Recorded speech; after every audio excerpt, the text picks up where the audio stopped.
Hello, আসসালামু আলাইকুম। তো গাইস, আজকে সকালবেলা তো এখন বাইরে বেরিয়ে দেখি যে দাঁতাল আইছে।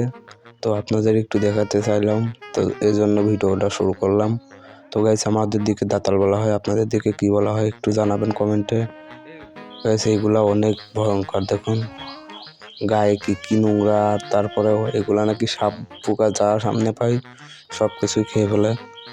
তো ওই দেখুন কতগুলা, হয়তো 1000-এর উপরে হবে। তো গাইস, এই দল যাচ্ছে, তো পিছনে আরেক দলও আছে, তো সেই দলও আসতেছে। তো গাইস, এইগুলা খুব ভয়ঙ্কর হয়, আর দেখুন কত সুন্দর দেখা যাচ্ছে। তো গাইস, এই দেখুন আরেক দল। তো গাইস, আমাদের ভিডিওটা যদি ভালো লাগে তাহলে বেশি বেশি সাবস্ক্রাইব করবেন। আমাদের চ্যানেলে বর্তমানে সাবস্ক্রাইব কম, অনেক দিন ধরে ভিডিও ছাড়ি। তো গাইস, আপনারা আশা করি একটু সাহায্য করবেন, মানে খুশি হতাম সাবস্ক্রাইব করলে। তো গাইস, দেখুন কত ছোট ছোট বাচ্চা এগুলা। ওই দেখুন আরো এক দল আছে সামনে। এদেরকে কিসিলি বলা হয়। গাইস, দেখুন কতগুলা।